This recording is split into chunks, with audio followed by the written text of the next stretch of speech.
பரிசுத்த வேதத்திலிருந்து ஒரே ஒரு சம்பவத்தை மாத்திரம் உங்களோடு நான் பகிர்ந்து கொள்ள இருக்கிறேன். இஸ்ரவேல் ஜனங்கள் வனாந்திரத்தில் வழிநடத்தப்பட்ட போது பாருங்கள், என்னாகமத்தின் புஸ்தகம் 21வது அதிகாரம் 5ஆம் வசனத்திலே நாம் பார்க்கிறோம். சுருக்கமாக அதை பகிர்ந்து கொள்ள வாஞ்சிக்கிறேன். என்னாகமத்தின் புஸ்தகம் 21வது அதிகாரம் 5ஆம் வசனத்திலே நாம் பார்க்கிறோம், இஸ்ரவேல் ஜனங்கள் வெளியரங்கமான ஒரு ஜெயத்தை சுதந்தரித்தார்கள். கானானியரின் ராஜாவை மேற்கொண்டு அவனுடைய பட்டணத்தையும் சங்காரம் பண்ணி பிடித்து அவர்கள் வெற்றியை கண்ட இஸ்ரவேல் ஜனங்கள், ஆனால் உள்ளான வாழ்க்கையில தோல்வியை கண்டடைந்தார்கள். அதைத்தான் என்னாகமத்தின் புஸ்தகம் 21வது அதிகாரம் 5ஆம் வசனத்திலே நாம் பார்க்கிறோம். ஜனங்கள் தேவனுக்கும் மோசேக்கும் விரோதமாய் பேசி, நாங்கள் வனாந்திரத்திலே சாகும்படி நீங்கள் எங்களை எகிப்து தேசத்திலிருந்து வர பண்ணினது என்ன சொல்லுங்க தெரியுமா? இங்கே அப்பமும் இல்லை, தண்ணீரும் இல்லை, இந்த அற்பமான உணவு எங்கள் மனதுக்கு வெறுப்பாய் இருக்கிறது என்றார்கள். நல்லா கவனிக்கீங்களா? அவங்களுக்குள்ள பிரச்சனை என்ன தெரியுமா? அப்பத்து குறித்தும் தண்ணீர் குறித்தும் பிரச்சனை. நல்லா கவனிச்சுவாங்க. நான் ரொம்ப நேரம் எடுக்க போறது இல்லை, இதை நான் ஷார்ட்டா சொல்லி முடிப்பேன். நல்ல கவனிங்க. இஸ்ரவேல் ஜனங்கள் வெளிப்பிரகாரமா ஜெயம் பெற்றிருந்தாங்க. இன்னைக்கு நம்மளும் கூட என்ன சொல்லணும் தெரியுமா? ஏசப்பட்ட ஜோமன் ஆண்டவர் எனக்கு அழகான ஒரு ட்ரெஸ் கொடுத்தார், ஏசப்பட்ட ஜோமன் அழகான ஒரு வீட்டை கொடுத்தார். வெளிப்பிரகாரமா நம்ம எவ்வளவோ external victories, we are still receiving external victories through incessant prayer அப்படி கூட சொல்ல முடியும். தொடர்ச்சியான ஜெபத்தினால நாம் என்ன செய்கிறோம்? ஆண்டவரிடத்திலிருந்து அந்த நன்மையை பெற்றோம், இந்த நன்மையை பெற்றோம் சொல்லி நம்ம சொல்லிக் கொண்டிருக்கிறோம். ஆனா உள்ளான வாழ்க்கையில் அவர்கள் தோல்வியை சந்தித்தார்கள். எதை பற்றிய விஷயம் தெரியுமா? நல்ல கவனிங்க. அப்பத்தையும் தண்ணீரையும் பற்றிய விஷயம் மறக்காதீங்க. அப்பத்தையும் தண்ணீரையும் பற்றிய விஷயம். இஸ்ரவேல் ஜனங்கள் எதுல பிடிக்கப்பட்டுட்டாங்க? எது நிமித்தமா அவங்க வாழ்க்கை சறுக்கலான இடத்துக்குள்ள போகிறது சொன்னா மறக்க மாட்டீங்களே? அப்பமும் தண்ணீரும், புசித்தலும் குடித்தலும். வேற எதையும் சொல்லல, புசித்தலும் குடித்தலும். இங்க அப்பமும் இல்லை, தண்ணீரும் இல்லை, இந்த அற்பமான உணவு எங்கள் மனதுக்கு வெறுப்பா இருக்கிறது என்று சொன்னார்கள். உடனே ஆண்டு என்ன செஞ்சா தெரியுமா? அடுத்த வசனத்தை வாசித்து பாருங்க. அப்பொழுது கர்த்தர் எது அனுப்பினாரா? கொள்ளிவாய் சர்ப்பங்களை ஜனங்களுக்குள்ளே அனுப்பினார். எல்லாரும் எடுங்க, சின்ன பிள்ளைங்க எல்லாரும் கொஞ்சம் எடுக்கீங்களா? என்னாகமத்தின் புஸ்தகம் 21வது அதிகாரம், பழைய ஏற்பாட்டுல பக்கம் 198, பழைய ஏற்பாட்டுல பக்கம் 198. அதுல 6ஆம் வசனத்துல பார்க்கிறோம், அப்பொழுது கர்த்தர் கொள்ளிவாய் சர்ப்பங்களை ஜனங்களுக்குள்ளே அனுப்பினார், அவைகள் ஜனங்களை கடித்ததினால் இஸ்ரவேலருக்குள்ளே அநேக ஜனங்கள் செத்தார்கள். நல்லா கவனிக்கீங்களா? சாகக்கூடாதுன்னு சொல்லிதான் அவங்க என்ன செஞ்சாங்க? அப்பத்தையும் தண்ணீரையும் ஏங்கிக்கிட்டு இருந்தாங்க, அப்பத்துக்கும் தண்ணீருக்கும் ஏங்கி கொண்டு இருந்தாங்க. ஆனா முடிவு என்ன ஆயிட்டுன்னா செத்து மடிந்து கொண்டிருந்தாங்க. பிரியமானவர்களே நல்ல கவனிங்க. இதுல ஒரு விசேஷித்த ஒரு படிப்பினை தேவன் நமக்கு காண்பிக்கிறார். ஒரு விசேஷித்த படிப்பினை உண்டு. எதனால அவங்க இவ்வளவு துணிகரமா பேசக்கூடிய இடத்துக்கு வந்தாங்க?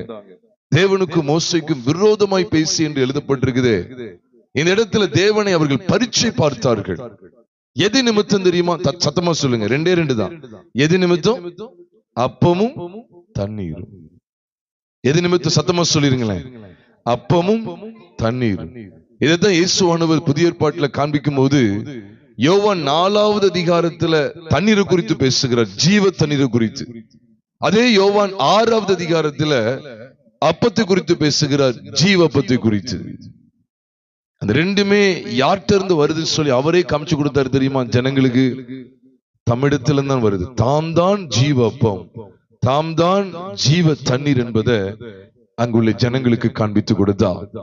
இதைத்தான் பிரியமானவர்களே கொரிந்து சபைக்கு அப்போஸ்தலனாகிய பவுல் சொல்லும் போது அவர் என்ன சொன்னார் தெரியுமா? கவனித்து பாருங்க. அதாவது 1 கொரிந்தியர் 10வது அதிகாரம் 3வது வசனத்தை நாம் பார்க்கும்போது அங்கே சொல்லப்பட்டிருக்கு, எல்லாரும் ஒரே ஞான போஜனத்தை புசித்தார்கள், எல்லாரும் ஒரே ஞான பானத்தை என்ன செய்தார்கள்? குடித்தார்கள். கண்மலையிலிருந்து அவங்களுக்கு தண்ணீர் கிடைத்தது, வானத்திலிருந்து மன்னா கிடைத்தது. நல்லா கவனிக்கீங்களா? கண்மலையிலிருந்து தண்ணீர் கிடைத்தது, வானத்திலிருந்து மன்னா கிடைச்சது. கிடைச்சதா கிடைக்கலையா? அப்ப வானத்திலிருந்து வந்த மன்னா யாருதான்? வானத்திலிருந்து வந்த ஜீவ மன்னா, ஜீவ அப்பம் யாரு? இயேசு கிறிஸ்து. கண்மலை, அடிக்கப்பட்ட கண்மலை, உங்களுக்காக எனக்காக சிலுவையில் அடிக்கப்பட்டாரு. அப்படிப்பட்ட அந்த கண்மலை யாரா? இயேசு கிறிஸ்து. 1 கொரிந்தியர் 10:4 பாக்குறோம், அந்த கண்மலை கிறிஸ்துவே அப்படின்னு போட்டிருக்க போடலையா? சத்தமா சொல்லுங்க, அந்த கண்மலை கிறிஸ்துவே. ஏன் இந்த சம்பவத்தை அந்த சம்பவத்தை ஒப்பிட்டு பேசுறீங்கன்னு சொல்லும் போதுதான் 1 கொரிந்தியர் 10:9 தான் இந்த செய்திக்கு நான் ஆதாரமாக எடுத்துக்கொண்டேன். 1 கொரிந்தியர் 10:9 நான் உங்களுக்காக வாசிக்கிறேன். அவர்களில் சிலர் கிறிஸ்துவை பரீட்சை பார்த்து பாம்புகளால் அழிக்கப்பட்டார்கள், அதுபோல நாமும் கிறிஸ்துவை பரீட்சை பாராதிருப்போமாக என்று அங்கு எழுதப்பட்டிருக்கிறது. பாடம் எடுத்தாச்சு, நீங்க தான் பதில் சொல்ல போறீங்க. அப்ப என்னாம 21வது அதிகாரத்துல பாம்புகளால் அழிக்கப்பட்டாங்கல்ல, பாம்புகளால செத்து போனாங்களே, இவங்க யார பரீட்சை பார்த்தது நிமித்தம் பாம்புகளால் அழிக்கப்பட்டார்னு சொல்லி இங்கு வேதம் சொல்லுது. என்னாம 21 கையில வச்சுக்கங்க, 1 கொரிந்தியர் 10:9 கையில வச்சுக்கங்க. அதாவது என்னாகமம் 21வது அதிகாரம் 5 மற்றும் 6 2 வசனங்களையும் பார்த்துக்கங்க. அதே சமயம் 1 கொரிந்தியர் 10:9 கையில வச்சுக்கங்க. இப்ப சொல்லுங்க, அப்ப என்னாம 21வது அதிகாரத்துல யாரதான் அவங்க பரீட்சை பார்த்திருக்காங்க? கர்த்தராகிய இயேசு கிறிஸ்து. பிரியமானவர்களே, வேதம் வெட்ட வெளிச்சமா சொல்லுது, அவர்களில் சிலர் கிறிஸ்துவை பரீட்சை பார்த்து எதால் அழிக்கப்பட்டார்கள்? பாம்புகள் அழிக்கப்பட்ட, கொள்ளிவை சர்ப்பங்களால் அழிக்கப்பட்டார்கள். நம்ம நினைப்போம் அங்க மோசேக்கு தேவனுக்கு விரோதமா பேசுறாங்க, அப்போ தண்ணி இல்லை அப்படின்னு தானே பேசினாங்க, நம்ம அப்படி நினைச்சிட்டு இருக்க வேண்டியதுதான். ஆனா யார பரீட்சை பார்த்திருக்காங்க? உண்மையாகவே நம்ம ஞான அர்த்தத்தை விளங்கி கொள்ளணும் பிரியமானவர்களே. அது உண்மையான அர்த்தம் என்ன என்பதை கர்த்தருடைய பிள்ளைகள் விளங்கி கொள்ளணும். நம்ம நிறைய நேரங்களில் சத்திய வசனத்தை நம்ம சரிவர அறிந்து கொள்றது இல்லை. ஆண்டவர் வந்து மண்ணாவை காமிக்கிறாரு, தண்ணீரையும் காமிக்கிற உடனே நம்ம என்ன செய்யக்கூடாதுன்னா, அப்போ அவங்களுக்கு பசிக்கு ஆகாரம் இல்ல, அவங்களுக்கு வேண்டிய ஆகாரம் இல்ல, அவங்களுக்கு வேண்டிய தண்ணீர் இல்லை அப்படின்னு நினைக்கீங்களா? சாதாரணமா நினைக்கிறதுக்காக அல்ல பிரியமானவர்களே, அவர்களுக்கு ஆகாரமாகவும் அவர்களுக்கு பானமாகவும் இருந்தவர் கர்த்தராகிய இயேசு கிறிஸ்து. அதனாலதான் இங்க எழுதுகிறார், பரிசுத்த ஆவியானவர் அப்போஸ்தலனாகிய பவுலுக்கு இப்படிப்பட்ட ஒரு வெளிச்சத்தை தந்தா. அதான் அவர் சொல்றார் பாருங்க, அவர்களில் சிலர் கிறிஸ்துவை பரீட்சை பார்த்து. அங்க என்னதான் நடந்தது? பாம்புகளால் அழிக்கப்படுவதற்கு அவர்கள் யாரை பரீட்சை பார்த்துட்டாங்க? சத்தமா சொல்லுங்க, கிறிஸ்துவை பரீட்சை பார்த்தார்கள். அதாங்க சொல்லப்பட்டிருக்கு, அப்பம் தண்ணீர். நான் சொல்ல இந்த 2 விஷயத்துக்காக இதான் அந்த 2 நம்ம நினைக்கிறோம். அது யாரை குறித்த பரீட்சை தெரியுமா? யார பரீட்சை பார்த்ததா பைபிள் சொல்லுது தெரியுமா? கிறிஸ்துவை பரீட்சை பார்த்தார்கள். அதனாலதான் பாம்புகளால் அழிக்கப்பட்டார்கள். அவர்கள் பரீட்சை பார்த்து போல நாமும் கிறிஸ்துவை பரீட்சை பாராதிருப்போமாக, அதுபோல நாமும் என்ன செய்யக்கூடாது? நாமும் கிறிஸ்துவை பரீட்சை பாராதிருப்போமாக என்று சொல்லுகிறார். பிரியமானவர்களே, இந்த உணவு எங்கள் மனதுக்கு வெறுப்பா இருக்கு. இந்த அற்பமான உணவு எங்கள் மனதுக்கு வெறுப்பா இருக்கு. ஆண்டவர் பாம்புகளை இறக்கிட்டாருன்னா பாருங்க, என்னைக்குமே நீங்க ஞாபகம் வைக்கணும், அதாவது கிறிஸ்துவ புறக்கணிக்கணும் அப்படின்னா மரண தண்டனை. கிறிஸ்துவ புறக்கணித்த என்ன தண்டனை? பொய் சும்மா சொல்லல, இங்க இருக்கிறதா உங்கள்கிட்ட பேச வைக்கிறேன். கிறிஸ்துவ பரீட்சை பார்த்து அவரை புறக்கணிச்ச என்ன தண்டனை? மரண தண்டனை. அதான் பைபிள்ல சொல்லப்பட்டிருக்கு, குமாரனை உடையவன் ஜீவனை உடையவன். தேவனுடைய குமாரன் இல்லாதவன், ஜீவன் இல்லாதவன் என்ன அர்த்தம்? அவன் மரணத்துக்கு பாத்திரவான். என்னிடத்தில் விசுவாசமா என்னை விசுவாசிக்கிறவன் எவனோ அவன் மரணத்துக்கு நீங்கி ஜீவனுக்கு உட்பட்டு இருக்கான்னு சொல்றார். அப்ப அவரை விசுவாசியாதவன் ஜீவனுக்கு நீங்களாகி மரணத்துக்கு உட்பட்டு இருக்கான்னு அர்த்தம். உண்மைதானே? அவரை விசுவாசித்தா நம்ம மரணத்துக்கு உட்படலையா? அப்ப அவரை விசுவாசிக்கலன்னா மரணத்துக்கு உட்பட்டு இருக்கோம். அதுதான் ஆண்டுங்க வெட்ட வெளிச்சமா சொல்றேன். என்னாம 21 நம்ம தெளிவா அறியணும். அவங்க சொல்லிக்கிட்டு இருந்த அந்த உணவும் அந்த தண்ணீரும் பாக்கீங்களா? அப்பமும் தண்ணீரும் யாருதான்? சத்தமா சொல்லுங்க, யாரு அது? இயேசு கிறிஸ்து. அப்ப இயேசு கிறிஸ்துவை பரீட்சை பார்த்தார். அதனாலதான் இந்த செய்தியில நல்லா நீங்க கவனிக்கணும். கிறிஸ்துவை பரீட்சை பார்த்து பாம்புகளால் அழிக்கப்பட்டார்கள். அப்ப ஞான போஜனமா வெளிப்பட்டவர் யாரு? இஸ்ரவேல் ஜனங்களுக்கு ஞான போஜனமா வெளிப்பட்டவர் யாரு? இயேசு கிறிஸ்து. அதான் இயேசுவானவர் தெளிவுபடுத்தி பேசினார். யோவான் 6வது அதிகாரத்துல சொன்னார், உங்கள் பிதாக்கள் வானத்திலிருந்து வந்த மன்னாவை 40 வருஷம் புசித்தாங்க, புசித்து மரித்துட்டாங்க. ஆனா என்னை புசிக்கிறவன் என்னென்னைக்கு மறியாமலும் இருப்பான்னு சொல்லி அவரை வெளிப்படுத்தி காண்பித்தா. அப்ப அன்றைக்கு அவர்களுக்கு வெளிப்படுத்தப்பட்ட அந்த வானத்தில் இந்த மன்னாவானது கிறிஸ்துவை பிரதிபலிக்கிறது. தேவன் எதுக்காக தெரியுமா? இவர்கள் மரித்து போனாலும் பரவாயில்லன்னு சொல்லி ஒப்பு கொடுத்தாரு தெரியுமா? கிறிஸ்து அசட்டை பண்ணப்படுவார். அதனாலதான் நாங்க கிறிஸ்துவை அறிவிக்கிறோம். சிலுவையில் அறியப்பட்ட கிறிஸ்து. வானத்திலிருந்து வந்த மன்னா எதை குறிக்க தெரியுமா உங்களுக்கு? நீங்க யோசிச்சு பாருங்க. ஏன் பூமியிலிருந்து மன்னா வர வைக்க முடியாது? அவரு வானத்திலிருந்து இறங்கி வந்த ஜீவப்பம் நானே. வானத்திலிருந்து இறங்கி வந்த ஜீவப்பம். அந்த ஜீவப்பத்தை சொல்லும் போது ஒரு வார்த்தை சொல்லுவாரு, ஜீவனை கொடுக்கும்படி வந்த அப்பம் நானே சொல்லி சொல்லுவார். யோவான் எழுதின சுவிசேஷம் 6வது அதிகாரம். யோவான் 6வது அதிகாரம் 51ஆம் வசனத்தை நான் உங்களுக்காக வாசிக்கிறேன். 51ஆம் வசனத்தை உங்களுக்காக வாசிக்கிறேன். 50 மற்றும் மன்னிக்கும் 48ல இருந்து உங்களுக்காக நான் வாசிக்கிறேன். ஜீவ அப்பம் நானே. உங்கள் பிதாக்கள் வனாந்திரத்திலே மன்னாவை புசித்திருந்தும் மரித்தார்கள். இதிலே புசிக்கிறவன் மறியாமலும் இருக்கும்படி வானத்திலிருந்து இறங்கின அப்பம் இதுவே. நானே வானத்திலிருந்து இறங்கின ஜீவ அப்பம். இந்த அப்பத்தை புசிக்கிறவன் என்றென்றைக்கும் பிழைப்பான். நான் கொடுக்கும் அப்பம் உலகத்தின் ஜீவனுக்காக நான் கொடுக்கும் என் மாம்சமே என்றார். நல்லா கவனிக்கீங்களா? அப்போ ஆண்டவர் இந்த மன்னா வைத்து என்ன சொல்ல விரும்பினார் அப்படி சொன்னா, கவனிங்க, நல்லா கவனிங்க. அந்த மன்னா வைத்து என்ன சொல்ல விரும்பினார் சொன்னா, அவர்தான் அந்த மன்னா, அவர்தான் அந்த அப்பம். அப்ப இந்த அற்பமான உணவு எங்கள் மனதுக்கு வெறுப்பா இருக்குன்னு சொல்லும் போது அவங்க மனது யாரை புறக்கணிச்சுட்டு, எதை புறக்கணிச்சு நான் கேட்க மாட்டேன், யாரை புறக்கணிச்சுட்டு, அவங்களுடைய மனது யாரை புறக்கணிச்சுட்டு, சத்தமா சொல்லுங்க, இயேசு கிறிஸ்துவை புறக்கணித்து விட்டது. அதான் அவர் சொன்னார், அவர்களில் சிலர் கிறிஸ்துவை பரீட்சை பார்த்து பாம்புகளால் அழிக்கப்பட்டார்கள். பிரியமானவர்களே, அழிவுக்கு தப்ப வேண்டும், அழிவுக்கு தப்ப வேண்டும். அதுக்கு நாம் கிறிஸ்துவை பற்றி கொண்டிருக்க வேண்டும். பிரியமானவர்களே, அதனாலதான் பாருங்க இங்க சொன்னார், வானத்திலிருந்து இறங்கிய பாருங்க உலகத்துக்காக, உலகத்தின் ஜீவனுக்காக நான் கொடுக்கும் என் மாம்சமே என்று சொன்னார். அவ கிறிஸ்து பாருங்க, வானத்திலிருந்து வெளிப்பட்ட அந்த மன்னாவை தேவன் எப்படி வெளிப்படுத்தி காண்பிக்கிறார்னா, வானத்திலிருந்த கிறிஸ்து, தேவனுடைய ரூபமாயிருந்த கிறிஸ்து, தேவனுக்கு சமமாயிருந்த கிறிஸ்து, தேவனுடைய ரூபமாயிருந்த கிறிஸ்து தேவனுக்கு சமமாய் இருப்பதை கொள்ளையாடின பொருளாக எண்ணாமல் தம்மை தாமே வெறுமையாக்கி அடிமையின் ரூபம் எடுத்து என்ன சாயலானார்? மனுஷ சாயலானார். இந்த வெளிப்பட்ட மாம்சத்தில் வெளிப்பட்ட தேவனை புறக்கணிக்க முடியாது. அதான் கிறிஸ்துவின் சிலுவை பற்றி உபதேசத்தை புறக்கணிக்கிற எந்த பாஸ்டரா இருந்தாலும் சரி, எந்த மனுஷனா இருக்கட்டும், எந்த விசுவாசியும், எந்த பாஸ்டரா இருந்தாலும் சரி, அவங்களுக்கு மரண நிச்சயம். ஏன்னா கிறிஸ்து வானத்திலிருந்து வெளிப்பட்டவர். சரி, தண்ணீர் அவங்க அற்பமா என்னாங்களே. எதுல இருந்து வந்த தண்ணீர்? கண்மலையிலிருந்து வந்த தண்ணீர் அவங்க அற்பமா என்னாங்க. தண்ணீர் கண்மலையிலிருந்து வருது. கண்மலையை மோசே என்ன செஞ்சார்? அடித்தா. யாத்திராகமம் 17வது அதிகாரம் 5 மற்றும் 6 விசேஷம் 6ஆம் வசனத்தை பார்க்கும்போது மோசே கோலை கொண்டு என்ன செய்ய அடிக்க சொன்னார்.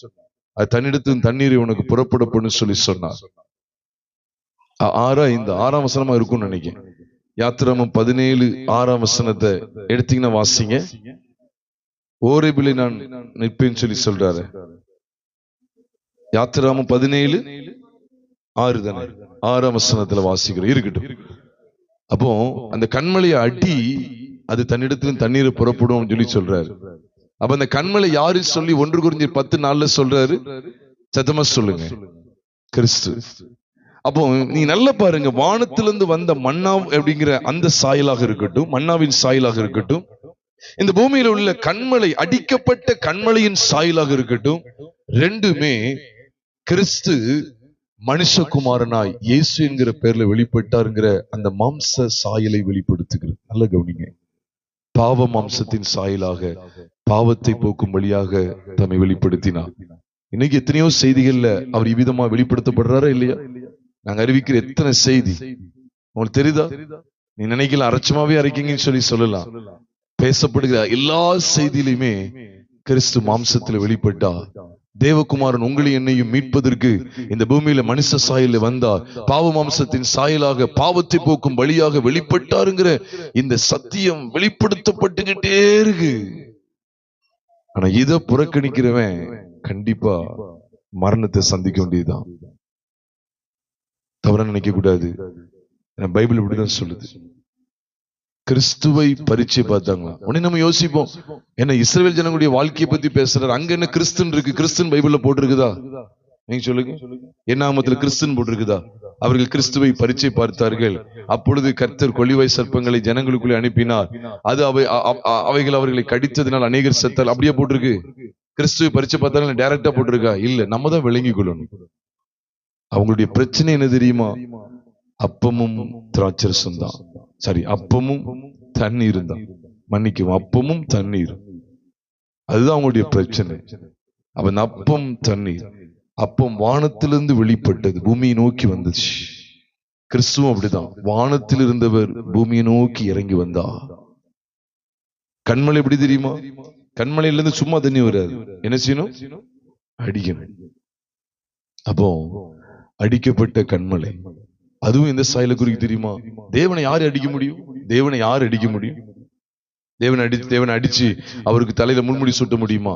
முடியவே முடியாது. அவர் ஆவியா இருக்கிற தேவன். அப்போ ஆவியா இருக்கிற தேவன் உங்களையும் என்னையும் மீட்பதற்காக, காப்பாற்றுவதற்காக மனுஷ சாயலிலே மாம்சத்தையும் இரத்தத்தையும் உடையவராய், மாம்சத்தையும் எலும்புகளையும் உடையவராய் இந்த பூமியில வந்து பிறந்தா. அப்ப இந்த செய்தி அசட்ட பண்ணா எது நிச்சயம்? சத்தமா சொல்லிருங்க, மரண நிச்சயம். அதான் பிரியமானவர்களே, உங்களிடத்துல தயவா நான் கேட்டுக்கொள்றேன், இந்த செய்தியை நீங்க அசட்ட பண்ணாதீங்க. இது மிக மிக முக்கியமான செய்தி. குமாரனை அசட்ட பண்ண அவ்வளவுதான், அவன் மரணத்துக்கு பாத்திரவான் தான். அதனால தேவ பிள்ளைகளாகி நீங்களும் நானும் எந்த சூழ்நிலையும் நான் கிறிஸ்துவை பரீட்சை பார்த்துட கூடாது. இஸ்ரவேல் ஜனங்கள் அழகா போட்டிருக்கு. அப்பத்தை குறித்து தண்ணீரை குறித்து இப்படி வாக்குவாதம் பண்ண அப்படி போடல. அவர்கள் கிறிஸ்துவை பரீட்சை பார்த்து பாம்புகளால் அழிக்கப்பட்டார்கள் சொல்லிட்டுதான் சொல்றார். அது போல நாமும் கிறிஸ்துவை பரீட்சை பாராதிருப்போமாக. அப்ப அவங்க பாம்புகள் அழிக்கப்பட்ட இடத்துல பார்க்கும்போது கிறிஸ்து எவ்விதமாய் பரீட்சை பார்க்கப்பட்டார் என்றால், எப்படி பரீட்சை பார்க்கப்பட்டார்? நீர் அற்புதங்கள் செய்யல அப்படி சொல்லி பரீட்சை பார்க்கப்படல. அவர் வெளிப்பட்டதை அங்கீகரிக்கலவங்க. இந்த அற்பமான உணவு எங்கள் மனதுக்கு வெறுப்பாய் இருக்கிறது அப்படின்னு என்ன தெரியுது உங்களுக்கு? சிலுவையை பற்றி உபதேசம் எனக்கு பிடிக்கல. சிலுவையில் அறையப்பட்ட கிறிஸ்துவையே சொல்லிக்கிட்டு இருக்கீங்களே, என் மனசுக்கு வெறுப்பா இருக்கு. அப்ப நீ அவுட், யூ ஸ்டாண்ட் கண்டெம்ட் அப்படின்னு நான் சொல்லுவேன். You are sentenced to eternal death. நீ மரணத்துக்கு நியமிக்கப்படுகிறாய். நற்பமான உணவு வானத்திலிருந்து வருது, இது எங்களுக்கு மனசுக்கு வெறுப்பா இருக்கு. மாம்சத்தில் வெளிப்பட்ட கிறிஸ்துவை அறிய எனக்கு விருப்பம் இல்லை. கதை முடிஞ்சது. டைரக்டா மரணம், வேற எந்த பேச்சுவார்த்தையும் வைக்கல. அவரு ஸ்ட்ரைட்டா அடி. நீ எப்படி கேட்க போறியா? இல்லை, ஆக இல்ல, முடிஞ்சது. No chance.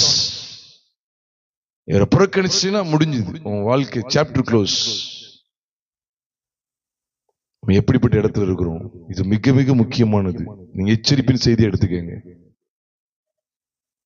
இது எச்சரிப்பின் செய்தி தான். சிலுவையில் அறியப்பட்ட கிறிஸ்துவ புறக்கணிச்சிடாதீங்க. அதனாலதான் மற்ற வாதையை குறித்து கூட அதுல சொல்லல. வேசித்தனம் பண்ணாங்க, மற்றதெல்லாம் சொல்லியிருக்கு, அதுலயும் அவங்க சேதத்தை அடைஞ்சாங்க. ஆனா பாம்புகளால் அழிக்கப்பட்ட இடத்துல மட்டும் இங்க 1 Corinthians 10 சொல்லப்பட்டிருக்கு, கிறிஸ்துவை பரீட்சை பார்த்தார்கள். டைரக்டா கொண்டு வர்றாரு. அங்க என்ன பரீட்சை நடந்துச்சுன்னு கேட்டா அப்பமும் தண்ணீரும் தான். அப்ப என்ன அர்த்தம்? கண்மலையிலிருந்து தண்ணீர் வருது. இங்க தண்ணீரே கிடையாது. தண்ணீரை கொடுக்கிறாரு, இங்க தண்ணீரே இல்லை. இதெல்லாம் ஒரு தண்ணியா இது? சில வீடுல சொல்லுவாங்களே பிள்ளைங்க, இதெல்லாம் சாப்பாடு நல்லாவே இல்லை, சாப்பாடை கொண்டு குப்பையில கூடு அப்படின்னு சொல்லி சத்தம் போடுவாங்கல்ல. அதே போல இன்னைக்கு பாருங்க, கிறிஸ்துவை புறக்கணிப்போமேயானால் மாம்சத்தில் வந்த கிறிஸ்து. அதனாலதான் அந்த அப்பமும் தண்ணீரும் எதை வெளிப்படுத்துதுன்னா, தேவன் மாம்சத்தில் வெளிப்பட்டா. அந்த ரெண்டுமே அந்த சாயலை தான் வெளிப்படுத்துது. அவர் ஏதோ பிரசங்கம் பண்ணார், அதை ஏற்றுக்கிட மாட்டான், அது சொல்லல. அவர் மாம்சத்தில் வெளிப்பட்டா. அப்பமும் சரி வானத்திலிருந்து வெளிப்பட்டது, தண்ணீரும் சரி கண்மலை அடிக்கப்பட்டதிலிருந்து வெளிப்பட்டது. அப்ப அப்பத்தின் தண்ணீரின் பற்றிய விஷயத்துல அவங்க தேவனுக்கு விரோதமா பேசினது யாரை பரீட்சை பார்த்ததுக்கு அடையாளம்? கிறிஸ்துவை பரீட்சை பார்த்ததுக்கு அடையாளம். நீங்க வாய்த்திருந்து பேசினாதான் உங்களுக்கு தெரியும், இந்த சத்தியம் எல்லாம் புரியாது. பிறகு கண்ணை கட்டி காட்டுல விட்ட கதையாயிரும். அப்ப அப்பம் தண்ணி நான் அறியணுமே, இதுல நான் இடம் கொடுக்கல அப்படின்னா காலி பண்றாரு. அவருடைய இறுதி எப்படி இருக்கு தெரியுமா? நீ இவரை அசட்டை பண்ணிட்டு இல்ல, சாகு. நான் குமாரனை உனக்கு கொடுக்கிறேன், உனக்காக மாம்சத்துல அவரை வெளிப்படுத்தி, அவரை உனக்கு வெளிப்படுத்தி, நீ அவரால் நீ போஷிக்கப்படணும், அவரால் நீ வழி நடத்தப்படணும் சொல்லி சிலுவைக்கு தன்னுடைய குமாரனை உனக்காக கொடுக்கிறேன், மாம்சத்தில் அவர் வெளிப்பட வைக்கிறேன். அந்த சத்தியத்தை அனுபவி, விசுவாசித்து அனுபவி. இஸ்ரவேல் ஜனங்கள் எப்படி எழுத்தின்படி அந்த ஆகாரத்தை அனுபவித்து எழுத்தின்படி அந்த தண்ணீரை குடித்தார்கள், அதே போல கிறிஸ்துவை விசுவாசத்தினாலே அனுபவிக்கும்படியாய் தேவன் நமக்கு கொடுத்திருக்கிறார். இது வேண்டாம் அப்படின்னு சொல்லும் போது ஆண்டவர் சிலர் நினைக்க தெரியுமா, என்ன செய்ய நினைக்க தெரியுமா? செத்துப்போ அப்படின்னு சொல்ல, நீ உயிரோட நீ வாழ்றது வேஸ்ட் அப்படின்னு சொல்லி. எப்படி இருக்கு பாத்தீங்களா? அதிரடி ஆக்ஷன், அப்படிதானே? அப்பொழுது கர்த்தர் கொள்ளிவை சர்ப்பங்களை அனுப்பினார். இவங்க வாயிலிருந்து வருது, அவ்வளவுதான். அப்பொழுது கர்த்தர் கொள்ளிவை, வேற எந்த பேச்சுவார்த்தையும் கிடையாது. There is no negotiate. There is no negotiation between God and the people. எந்த பேச்சுவார்த்தையும் கிடையாது. டைரக்டா தண்டனை தான். அப்ப ஒரு சிந்தையில் எப்படி இருக்கு தெரியுமா? நம்ம டயலாக் எப்படி எடுத்து எப்படி இருக்கும் தெரியுமா? டயலாக் அப்படி எடுத்து எப்படி இருக்குன்னா, நீ கிறிஸ்துவ அசட்டு பண்ணிய மாம்சத்துல என் குமாரன் அனுப்பியிருக்கேன், அவரை நீ புறக்கணிச்சு இல்ல, சாகு அப்படின்னு சொல்லிட்டு. மத்திய எழுதின சுவிசேஷம் 21வது அதிகாரம் 21வது அதிகாரம். அதுல ஆண்டவர் அருமையான ஓமையை சொல்ற, ஒட்டுமொத்த பைபிளையும் உள்ளடக்கி ஒரு ஓமையை சொல்றாரு பாருங்க. மத்திய 21வது அதிகாரம் 33ஆம் வசனத்திலிருந்து ஒரு ஓமையை சொல்றார். வீட்டெஜமானாகி ஒரு மனுஷன் இருந்தான். அவன் ஒரு திராட்சை தோட்டத்தை உண்டாக்கி அதை சுற்றிலும் வேலியடைத்து அதில் ஒரு ஆலையை கட்டி கோபுரத்தையும் கட்டி தோட்டக்காரருக்கு அதை குத்தையாக விட்டு புறதேசத்துக்கு போயிருந்தான். கனிகாலம் சமீபித்த போது அதன் கனிகளை வாங்கி கொண்டு வரும்படி தன் ஊழியக்காரர் என்ன செய்தான்? தோட்டக்காரரிடத்தில் அனுப்பினான். தோட்டக்காரர் அந்த ஊழியக்காரரை பிடித்து ஒருவனை அடித்து ஒருவனை கொலை செய்து ஒருவனை கல்லெறிந்து கொன்றார்கள். பின்னும் அவனுக்கு கோபம் வரல. வீட்டெஜமானுக்கு என்ன வரல? கோபம் வரல. பாத்துக்கங்க, இது எதுக்கு அடையாளம் தெரியுமா? தேவனும் ஆதி நாட்கள்ல இருந்து தம்முடைய ஊழியக்காரங்களை அனுப்பிக்கிட்டே இருக்கிறார். இன்னைக்கு அவன் கனி கொடுத்துருவான், இன்னைக்கு என் ஜனம் திருந்திரும், இன்னைக்கு அவன் என்ன செய்வான்? மாறிடுவான், மனம் திரும்பிடுவான்னு சொல்லி எத்தனையோ போதனைகளை கொடுத்துக்கிட்டே இருந்தாரு. அதைத்தான் காமிச்சு கொடுக்கிறார். தீர்க்கதரிசியுடைய காலத்தை காமிச்சு கொடுக்கிறார். தீர்க்கதரிசியுடைய காலத்தை காமிச்சு கொடுக்கிறாரு. அநேக ஞானதரிசிக்காரர்களும் நியாயாதிபதிகளும் வெளிப்பட்டு இருந்தாங்க, அந்த காலத்தை காமிச்சு கொடுக்கிறாரு. அனுப்பி விட்டு அவங்களுக்கு கொலை செய்யறான், ஒருத்தனை அடிச்சு விடுறான், ஒருத்தனை கல்லெறிந்து கொள்றாங்க. 36ஆம் வசனத்தை பாருங்க. பின்னும் அவன் முந்தினவர்களிலும் அதிகமான வேற ஊழியக்காரர் அனுப்பினான், அவர்களையும் அப்படியே செய்தார்கள். உடனே இந்த வீட்டெஜமானுக்கு கோவம் வந்து எல்லாத்தையும் அழிவுக்கு கொடுத்துட்டாரா? இல்ல. இன்னும் உங்களுக்கு ஒரு சான்ஸ் இருக்கு. கடைசியிலே அவன் 37ஆம் வசனம், என் குமாரனுக்கு அஞ்சுவார்கள் என்று சொல்லி தன் குமாரனை அவர்களிடத்தில் அனுப்பினான். அதுதான் அப்பமாய் வெளிப்பட்டவர், தண்ணீராய் வெளிப்பட்டவர். நல்ல கவனிங்க, வானத்திலிருந்து மன்னாவான அப்பமாய் வெளிப்பட்டவர், கண்மலையிலிருந்து தண்ணீராய் வெளிப்பட்டவர். இப்ப அவர்களை அனுப்புற, அவனை குமாரனை அனுப்புகிறாரு. அவங்க என்ன செஞ்சாங்க தெரியுமா? 39ஆம் வசனத்துல, அவனை பிடித்து திராட்சை தோட்டத்துக்கு புறம்பே தள்ளி கொலை செய்தார்கள், புறக்கணிச்சாங்க. உடனே ஒரு கேள்வி கேட்காரு. அப்படி இருக்க திராட்சை தோட்டத்தின் எஜமான் வரும்போது அந்த தோட்டக்காரரை என்ன செய்வான்னு கேட்டாங்க. அதற்கு அவர்கள் அந்த கொடியரை கொடுமையாய் அழித்து, எப்படி அழித்து? கொடுமையாய் அழித்து கண்டன் துண்டமா வெட்டி போட்டாங்க அப்படின்னு கூட ஒண்ணு சொல்லுவாங்க. கொடுமையாய் அழித்து ஏற்ற காலங்களில் தனக்கு கனிகளை கொடுக்கத்தக்க வேறு தோட்டக்காரத்தில் திராட்சை தோட்டத்தை குத்தையாக கொடுப்பான் என்றார்கள். தாங்க தாங்க, நான் வேற ஆள்கிட்ட கொடுத்துருந்தேன் அப்படி சொல்லல. அந்த கொடியரை கொடுமையாய் அழித்து பாம்புகளால் அழிக்கப்பட்டார்கள். எதுக்கு? எரேமியா அசட்டை பண்ணதுனாலயா? சொல்லுங்க. எசேக்கியாவை அசட்டை பண்ண, எசேக்கியேல் தீர்க்கதரிசி அசட்டை பண்ணதுனாலயா? எரேமியா தீர்க்கதரிசி அசட்டை பண்ணதுனாலயா? எதை அசட்டை பண்ணதுனால? மாம்சத்தில் வந்த கிறிஸ்துவை அசட்டை பண்ணும்போது டைரக்டா மரணம். அப்ப இந்த செய்தி எவ்வளவு முக்கியமானது பாருங்க. அதுக்குதான் நாங்க குமாரனை பேசுகிறோம். அதுதான் குமாரனை குறித்து பேசுகிறோம். ஒரு உதாரணத்துக்கு சொல்றேன். தட்டியை பார்த்தீங்கன்னா ஞாபகம் வருது. தட்டி கருக்கு லேசா கிழிச்சிட்டுனா லேசா நீங்க தேங்காய் எண்ணெய் போட்டு நீங்க ஆத்திட்டு போயிருவீங்க. இது ஒரு பெரிய சேதம் கிடையாது. ஒரு கத்தி ஆழமா பட்டுட்டுனா நீங்க தேங்காய் எண்ணெய் போட்டு சரிப்படுத்துவீங்களா இல்ல ஆஸ்பத்திரிக்கு உடனே போவீங்களா? ஆஸ்பத்திரி தான் உடனே போவோம். ஏன்னா இந்த காயம் வேற அந்த காயம் வேற, அது பயங்கரமானது. அதுக்கு ஆஸ்பத்திரி போய் ஆகணும். அதே போலதான் கிறிஸ்து அவர் அசட்டை பண்ண அது பயங்கரம். அது ஏதோ டைம்ல போய் சொல்லிட்டேன், அது பயங்கரமான பாவம் தானே, இல்லைன்னு சொல்லல. உடனே வந்துட்டு மன்னிப்பு கேட்கிறோம். ஆனா குமாரன் நீங்க அசட்டை பண்ணீங்க அப்படின்னா சிலுவையில் அறையப்பட்ட கிறிஸ்து ஒரு அசட்டை பண்ணாதீங்க பிரியமானவர்களே. அது தேவனுக்கு பிடிக்க. அதனாலதான் பாருங்க, ஊழியக்காரங்களை அவன் அடிக்கான்னு பாக்காரு. சரி, அவங்க எல்லாம் செத்துட்டாங்க. சரி, இன்னும் அவன் முந்தினவர்களிலும் அதிகமான வேலை ஊழியக்காரர் அனுப்பி பார்க்கான். சரி, அவங்களை அடிச்சுட்டாங்க, கொண்டுட்டாங்க. அப்போ அந்த வீட்டு எஜமான் யாருன்னு உங்களுக்கு புரியுதா? யாருன்னு சொல்லுங்க பாப்போம். யார் சொல்றான்னு பாப்போம். நீங்க சொல்லுங்க, இந்த வீட்டு எஜமான் யாரு? சூப்பர். தேவன், பிதாவாகிய தேவன் தம்முடைய சொந்த குமாரன் என்ன செய்யறாரு? அனுப்புறாரு. இதுல இவரை பிடிச்சு அடிச்சாங்கல்ல, அப்புறம் தான் அவருக்கு பயங்கரமா வந்துட்டு கொடூரமா அவரை அழிக்கிறாரு. கொடூரமா அவர்களை அழித்து என்று சொல்லி வேதத்துல வாசிக்கிறோம். பிரியமானவர்களே, இந்த நாளில் நாம் கேட்கிற தேவனுடைய வார்த்தைகளை ஒரு விசை ஆராய்ந்து பார்ப்போம். நமக்கு முன்பாக நிறுத்தி நோக்குவோம். ஏன் 1 கொரிந்தியர் 10:9 இவ்விதமா எழுதப்பட்டிருக்கு? அவர்கள் கிறிஸ்துவை பரீட்சை பார்த்து பாம்புகளால் அழிக்கப்பட்டார்களா? ஆம் பிரியமானவர்களே, அங்க அப்பத்தின் தண்ணீரையும் கொண்டு வரல. ஆனா அதுக்கு முன்னாலே வெளிப்படுத்திட்டார். ஞான போஜனத்தை புசித்தார்கள், ஞான பானத்தை குடித்தார்கள். அதெல்லாம் ஒரு கட்டத்துல அனுபவிச்சுட்டு விட்டுட்டாங்க. என்ன இது? ஒய்யாம இதே பிரசங்கம் தானா? எதுக்கெடுத்தாலும் என்னது? தினமும் என்னது? வானத்திலிருந்து கிறிஸ்து உனக்காக வெளிப்பட்டார், உனக்காக வெளிப்பட்டார், உனக்காக வெளிப்பட்டார். நாங்க இன்னும் 40 வருஷம் இங்க அறிவிக்கல. ஒரு 4 வருஷத்துக்குள்ளதான் அறிவிச்சிருக்கோம். 40 வருஷமும் இந்த செய்தினால என்ன செய்யணும்? நல்ல கவனமா என்ன செய்யணும்? கேட்டுக்கிட்டே தான் இருக்கணும். 40 இல்ல 80 வருஷம் ஆனாலும் சரி இதே செய்திதான். அப்ப தேவனை இல்லைன்னா தேவனுக்கு நம்ம பாடம் எடுக்கிறவங்களா ஆயிடுவோம். அது எல்லாம் முட்டாள்தனம். பிரியமானவர்களே, சிந்தித்து பாருங்க, நம்ம எந்த இடத்துல இருக்கிறோம்? அப்ப அவங்களுக்கு என்ன தெரியுமா அதிருப்தி? ஒரே 40 வருஷம் இதானா? வருஷத்துல 365 நாள் ஒரே குழம்பு தானா? ஒரே கூட்டு தானா? நீங்க அங்க விளையாண்டுக்கங்க, அங்க நீங்க மாத்திக்கங்க. ஆனா இங்க நீங்க மாத்தவே கூடாது. அப்பப்ப அக்கினி பெருவிழா இதான் நடத்துங்க. அப்பப்ப என்னது? நரகத்துக்கு செல்லும் பெருவிழா நடத்துங்க. அபிஷேக பெருவிழா, அக்கினி பெருவிழா, வரங்களை அளிக்கும் வல்லமை பெருவிழா. இதை நடத்த முடியாது. நம்ம நடத்தினா அங்க கதை கந்தல், எல்லாத்தையும் முடிச்சு கதையை கட்டிடுவார்.